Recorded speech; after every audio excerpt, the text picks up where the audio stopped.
한빛장로교회 김사무엘 목사입니다. 오늘은 로마서 8장 18절에서 25절의 말씀을 가지고 소망 중에 기다림하는 제목으로 은혜를 나누도록 하겠습니다.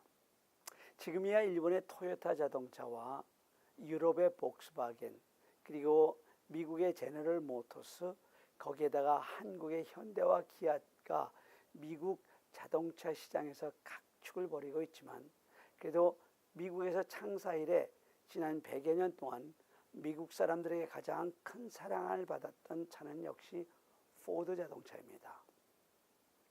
아마 우리 이민자들 가운데서 그것이 유스드 카든 아니면 새 차든 첫 차를 저렴했던 포드 자동차를 소유했던 분들이 많을 겁니다. 이 포드 자동차의 창업자인 헨리 포드는 농촌에서 태어나 16살 때 꿈을 가지고 고향을 떠나 디트로이트에 가서 공장에 취직을 하였습니다. 그가 처음 취직한 곳은 발명한 토마스 에디슨이 경영하는 회사로 석탄을 사용하여 불을 피우는 화부였습니다. 그는 박봉에 힘겨운 일을 했지만 자기 부서의 기술 주임이 될 때까지 참고 최선을 다해 일했습니다. 그에게 한 가지 소망이 있다면 그것은 그가 가장 존경하는 발명왕 토마스 에디슨을 만나는 일이었습니다. 그런데 어느 날 에디슨이 포드가 일하는 공장을 시찰하러 온다는 말을 듣게 되었고, 기술주임인 포드는 에디슨과 면담할 수 있게 되었습니다. 포드는 발명왕 에디슨을 만나면 꼭 한 가지 질문을 하리라는 생각으로 마음을 설레며 기다렸습니다. 드디어 에디슨과 면담하는 날이 왔습니다. 포드는 자기 부서의 업무 보고를 하고 마지막엔 그가 오랫동안 마음속에 간직했던 질문을 했습니다. 그것은 가솔린이 자동차의 좋은 연료가 될 수 있느냐 하는 질문이었습니다. 물론 에디슨은 그에게 긴 설명이나 친절한 답을 주지는 않았습니다. 그저 예스라는 한마디 대답이었습니다. 그러나 에디슨은 이 예스라는 말 한마디 대답을 듣고 흥분하고도, 그리고 그를 흥분시키고도 남았습니다. 그리고 포드는 그 예스라는 말 한마디 대답을 희망으로 붙잡고 11년 만인 1913년에 가솔린으로 달리는 자동차 A마델을 내놓았고, 그 이듬해인 1914년에는 T마델을 생산해서 그야말로 공존의 히트를 치므로 그때까지만 해도 자동차는 돈 많은 부자만 타던 것을 더 많은 사람들이 탈 수 있도록 자동차의 대중화를 이루었습니다. 디트로이트 포드 기념관에 전시된 포드의 초상화 밑에는 이렇게 써 있다고 합니다. 꿈과 희망으로 산 사람 포드. 그러나 크게 성공했지만 포드와 또 다른 삶을 산 사람들도 많이 있습니다. 그 중에 한 사람이 한때 프로 테니스 세계 랭킹 1위였던 독일 출신의 보리스 베이커입니다.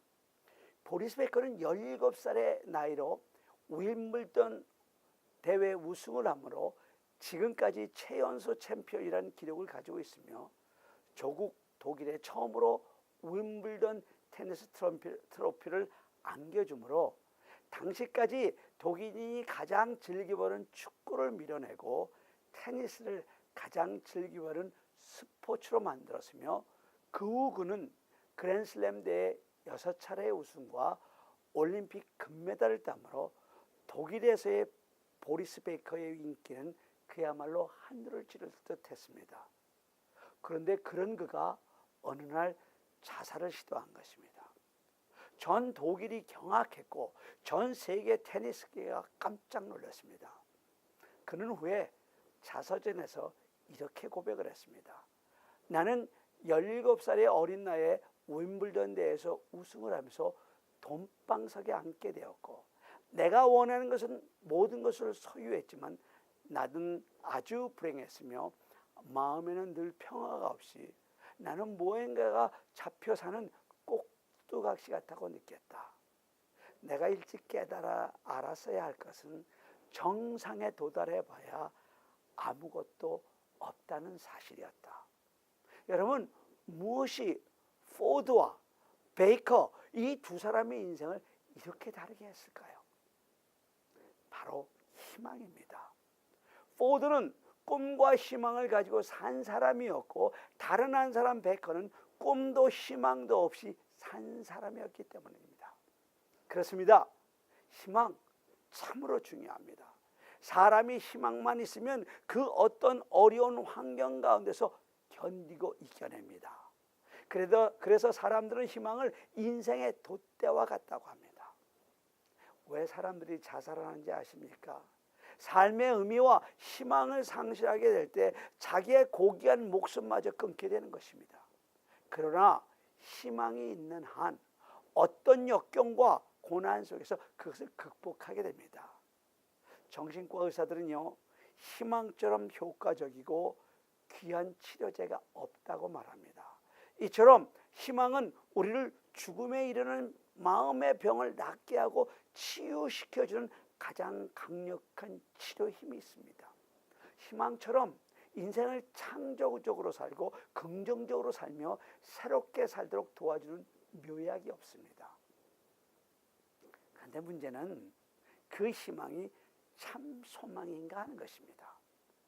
우리가 붙잡고 사는 희망이라는 것이 끝까지 우리를 배신치 않고 끝까지 우리를 실망시키지 않는 것이냐, 아니면 성공하고도 오히려 절망하는 세상적인 희망이 아니냐 하는 것입니다. 그래서 오늘 본문 24절에서 이렇게 말씀하십니다. 우리가 소망으로 구원을 얻었음에 보이는 소망이 소망이 아니니 보는 것을 누가 바라리요. 희망이라고 해서 다 같은 희망이 아니라는 겁니다. 물질, 그건 지금 당신이 내 눈에 보이고 당신이 누리고 살지 않습니까? 그래서 그건 진짜 희망이 아니라는 것입니다. 명예, 높은 자리, 그건 당신이 지금 피부로 느끼며 살고 있지 않습니까? 그래서 그건 가짜 희망이라는 것입니다. 건강이요?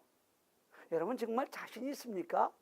그걸 누가 자신할 수 있을까요? 엊그제같이 건강하던 사람이 암병에 걸려 오늘 내일 하는 사람이 얼마나 많습니까? 그래서 그것도 가짜 희망입니다. 생명이요? 그건 호흡에 의존하는 것으로 언제 끊어질지 모르는 것입니다. 그래서 그것도 진짜 희망이 아니라는 것입니다. 그런 것들은 반드시 우리를 배반하고 우리를 실망시키며 내 것이 아니게 떠나가는 것들이기에 진짜 희망이 아니라는 겁니다. 그런데 하나님이 우리를 창조하실 때 우리의 가슴 한가운데다가 어떤 보이지 않는 빈 공간을 만들어 놓으셨다고 합니다. 그 빈 공간이 채워지지 않을 때 사람들은 허무해지고 성공하고도 절망하며 많이 가지고도 허기에 배고파합니다. 그래서 사람들은 그 공간을 채우려고 애를 씁니다. 그런데 이 빈 공간을 채울 수 있는 분은 오직 길과 진리와 생명 되신 우리 주 예수 그리스도 한 분밖에 없습니다. 그런데 사람들이 다른 길, 다른 방법, 다른 것으로 이 공간을 채우려고 하니까 인생이 허무해지고 성공하고도 절망하며 많이 가지고도 허기에 배고파하며 최고의 자리에 올라가서 자살해버리는 겁니다. 바로 그런 것들이 오늘 본문에서 말하는 보이는 희망, 가짜 희망입니다. 그러나 예수님을 믿는 우리들은 보지 못하는 것들을 바라는 참 소망을 가지고 사는 사람들입니다. 문제는 이 참 소망은 내가 원하는 때에 혹은 내가 계획한 대로 이루어지지 않는다는 것입니다. 그래서 참음으로 기다리는 인내가 필요한 것입니다. 25절을 제가 읽겠습니다. 만일 우리가 보지 못하는 것을 바라면 참음으로 기다릴지니라. 또한 우리가 바라는 소망은 눈에 보이지 않을 뿐 아니라 손에 잡히지도 않습니다. 그러니까 믿음이 필요한 것입니다. 이런 본문 말씀과 가장 조화가 잘 되는 말씀, 그리고 짝이 되는 말씀이 나오는데 히브리서 11장 1절입니다. 믿음은 바라는 것들의 실상이요 보지 못하는 것들의 증거라는 말씀입니다. 월터 윙크라는 신학자는 믿음에 대해서 이렇게 설명했습니다. 믿음은 앞으로 이루어질 미래를 마음에 품고 그 미래가 지금 내 삶에 이루어진 것처럼 행동하는 것이다. 그래서 성도인 우리들은 믿음으로 이미 구원받았음을 확신하며 바라는 것들의 그 실상, 그리고 보지 못하는 것들의 증거인 저 천국을 믿음으로 가슴에 품고 믿음으로 저 천국을 오늘 우리의 삶에서 누리고 살아야 합니다. 두 번째로 오늘 본문은 우리 삶에 있는 고난의 원인에 대해서 말씀하고 계십니다. 우리가 고난을 만날 때마다 왜 이런 뼈저린 고난을 당해야만 할까 하는 질문을 던지게 되고, 특별히 고생을 하다가 겨우 살만하니까 치명적인 질병이 찾아오면 하나님이 왜 나에게만 이러시는 걸까 하며 하나님의 사랑을 의심하게 됩니다. 사실 그런 사람이 많이 있지 않습니까? 이 문제에 대해서 오늘 본문은 아주 단도직입적으로 이렇게 선언합니다. 인간의 타락과 죄가 저주를 가져온 것이다. 물론 제가 늘 말씀드리는 것처럼 모든 고난과 질고가 내가 지은 내 죄 때문이라는 것은 아닙니다. 그러나 따지고 보면 모든 고난과 질고는 결국은 인간의 죄 때문에 온 것입니다. 에덴 동산에서 인류의 첫 조상 아담과 하와가 선악과를 따먹음으로 죄를 짓게 됐고, 그래서 자연계의 질서가 파괴되게 됩니다. 땅은 가시와 엉겅퀴를 내었습니다. 오늘 본문 19절 이하를 보면요, 이런 인간의 고난과 질고뿐만 아니라 모든 자연계의 피해와 손상까지도 결국은 인간의 죄 때문이라고 안타까워합니다.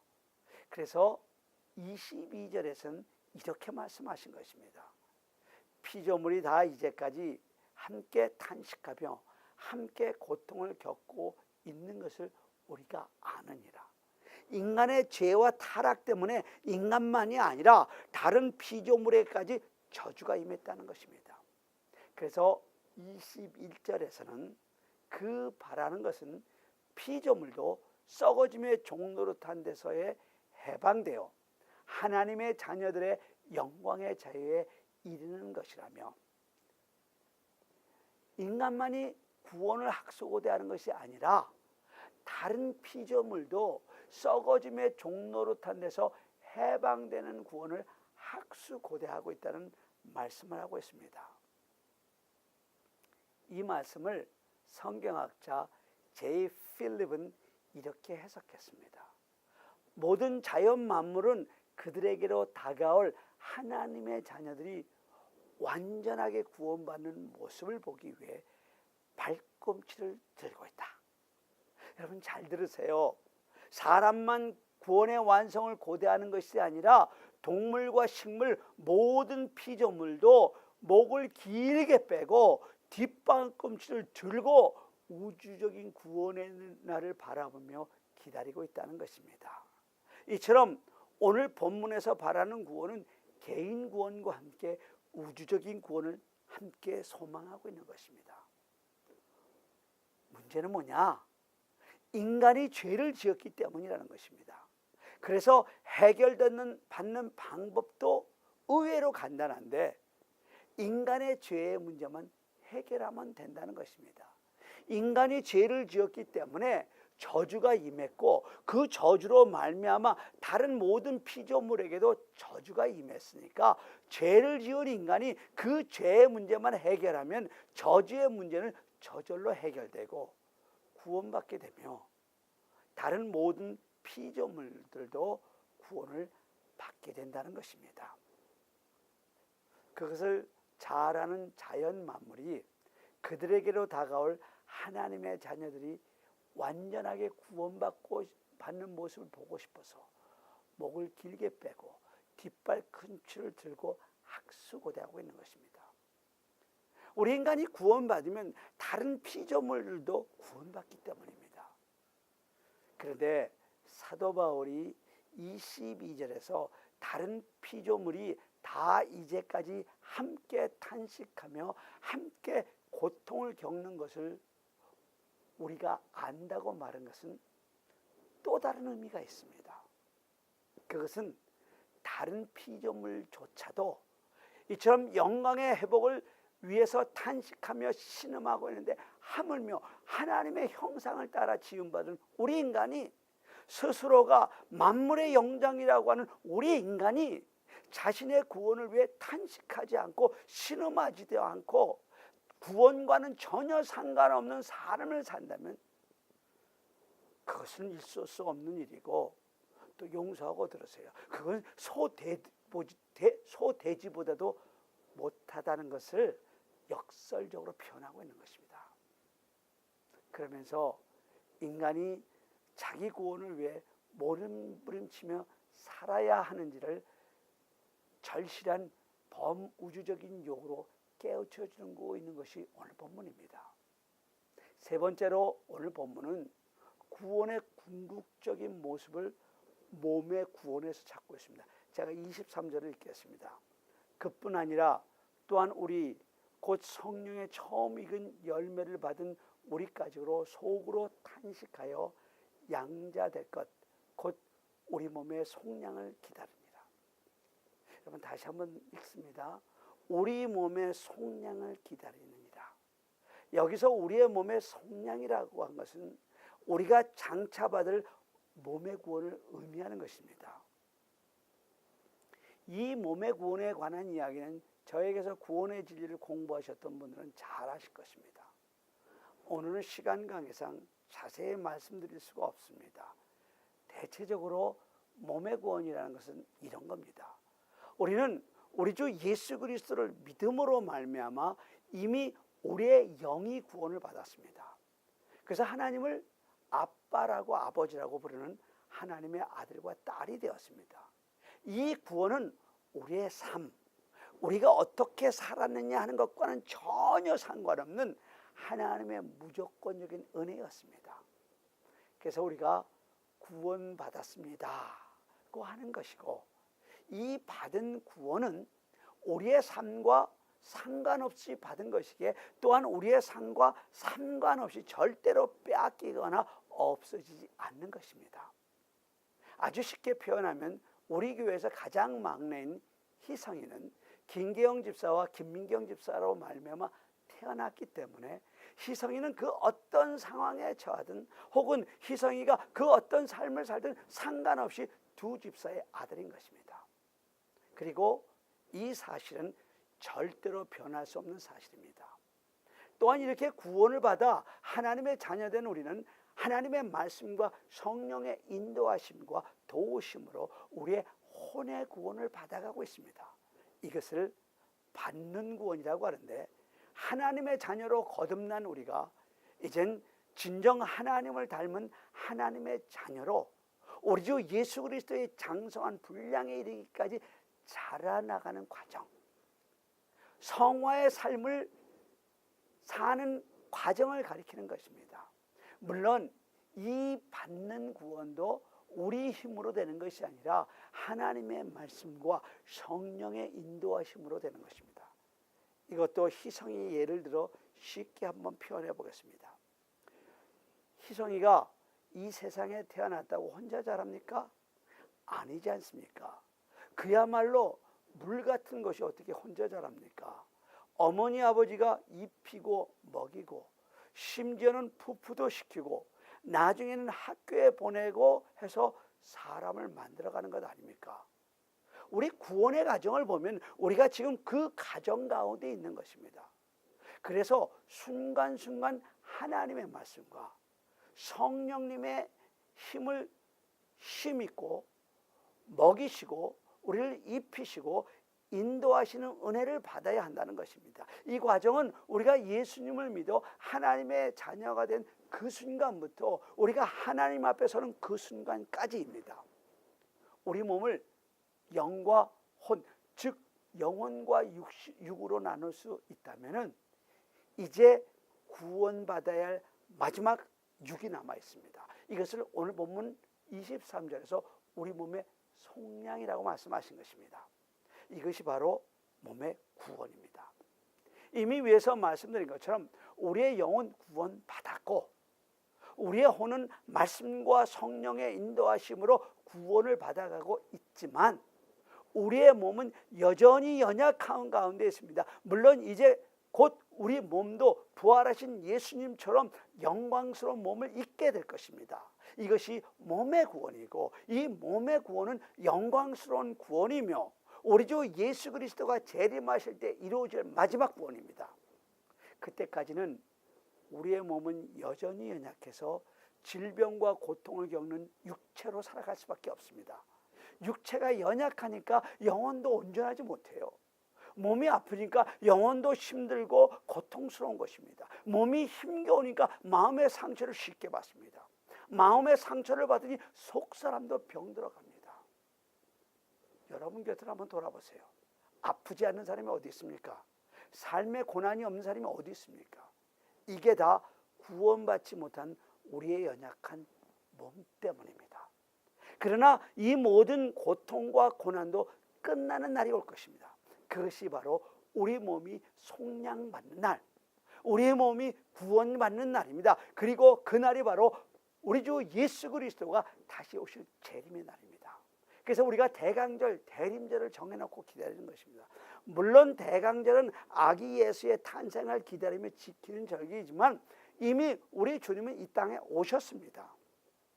그래서 이제 대강절은 주님이 다시 오실 재림의 날, 우리 몸까지 속량받는 날, 우리의 구원이 완성되는 날, 나에게 있는 모든 죄와 고난이 떠나가는 그날을 기다리고 있는 것입니다. 우리 찬송가 갈보리 산 위에 십자가 섰으니 주가 고난을 당한 표라. 험한 십자가 내가 사랑함은 주가 보혈을 흘림이라. 최후 승리를 얻기까지 주의 십자가 사랑하리. 빛난 멸류관 받기까지 험한 십자가 붙들겠네. 우리 주님이 십자가에서 고난당하셨기 때문에 우리의 구원도 가능했던 것입니다. 이 승리의 십자가를 붙잡고 주님이 재림하실 그날까지 죄와 싸워 승리하는 삶을 사시는 여러분 모두가 다 되시길 간절히 바랍니다. 이야기 하나를 하고 말씀을 정리하도록 하겠습니다. 콜로라도주 스프링스 인근의 시골 마을에 미셸 에반스라는 소녀가 살고 있었습니다. 이 소녀는 말을 할 때마다 입 주위를 가시로 찌를 듯한 통증이 있어서 수술을 받게 되었습니다. 수술을 받은 후 말을 하는 데는 문제가 없었는데 수술을 하면서 근처를 지나가는 신경조직을 잘못 건드려서 그만 입술이 삐뚤어지고 말았습니다. 어린 소녀에게 입술이 삐뚤어졌다는 것은 이건 엄청난 충격이었습니다. 그 다음부터는 소녀는 말수가 적어지더니 친구를 만나도 말을 하지 않았고 집에 있을 때는 아예 말문을 닫아버리더니 두문불출합니다. 13번째 생일을 맞이하던 날도 미셸은 아무도 만나지 않고 자기 방에서 혼자 지냈습니다. 근데 미셸 앞으로 꽃이 하나 배달되어 왔습니다. 순백의 향기가 짙은 치자꽃이었는데 누가 보냈는지 이름이 없었습니다. 단지 동봉한 봉투에는 미셸, I love you라고만 쓰여 있었습니다. 미셸은 받아들었던 꽃을 툭 하고 식탁에 던져놓고는 자기 방으로 들어가 버렸습니다. 어머니가 꽃병에 물을 붓고 치자꽃을 꼽아 미셸 책상 위에 올려놨습니다. 그러고 아무 말도 없이 며칠이 흘렀습니다. 그런데 하루는 학교를 가려고 아침을 먹다가 처음으로 미셸이 치자꽃에 대해서 말을 열었습니다. 엄마, 누가 치자꽃을 보냈을까? 글쎄 누굴까? 너를 좋아하는 남학생이 아닐까? 에이, 엄마는 나 같은 사람을 누가 좋아해? 그러면 이름이라도 썼겠지. 아니야, 어쩌면 수줍어서 그랬을 거야. 남학생들 가운데서도 뜻밖의 수줍어하는 학생들이 많거든. 아마 그런 학생이 보냈을 거야. 미셸은 고개를 갸우뚱거리며 정말 그럴까? 그럼 누굴까 하였습니다. 정말 아무것도 아닌 것 같은 치자꽃 하나가 미셸의 입을 열기 시작했고 마음이 따뜻해지기 시작했습니다. 다음해 생일에도 치자꽃이 배달되었습니다. 미셸의 마수가 늘어나기 시작했고 점점 밝아져 좋은 남자를 만나서 연애를 하고 결혼하였습니다. 그런데 결혼 후에는 치자꽃이 배달되지 않았습니다. 미셸이 결혼한 그 해 안타깝게도 어머니가 돌아가셨기 때문입니다. 미셸은 그제서야 알게 되었습니다. 치자꽃을 보내준 것은 엄마였다는 사실. 여러분, 치자꽃이 미셸의 인생을 바꿨습니까? 아니요. 어머니의 사랑이 미셸의 인생을 바꿨습니다. 우리가 때로 고난을 만날 때 왜 나에게 이런 고난이 오는 걸까? Why me? 하는 질문을 던지게 됩니다. 시각장애인으로 세계 미랄 선교회 총재를 지내신 이재서 박사님이 그런 질문을 던지는 사람에게 이렇게 대답하십니다. 고난은 먼저, 설명은 나중에. 이 말은 우리의 고난은 이메일처럼 순식간에 오지만 그 고난에 대한 설명서는 배편으로 더디 온다는 것입니다. 그래요. 지금 당신이 당하는 고난이 크고 아프지만 믿음으로 그 고난을 이기고 승리하면 그때 하나님이 배편으로 보내신 설명서가 도착하여 당신을 향하신 하나님의 놀라운 사랑을 깨닫게 될 것입니다. 조금도 하나님의 사랑을 의심하지 마세요. 하나님은 당신을 사랑하십니다. 당신을 향하신 하나님의 마음은 평안이지 재앙이 아닙니다. 하나님은 당신이 지금 겪고 있는 그 고난을 통해서 오히려 당신에게 미래와 희망을 주시려고 하시는 것입니다. 하나님은 당신을 사랑하십니다. 하나님은 당신으로 하여금 반드시 지금 당하는 고난을 이기고 승리하게 할 것입니다. 하나님은 당신을 사랑하십니다. 당신은 반드시 영광된 몸으로 하나님 앞에 서게 될 것입니다. 우리 다 같이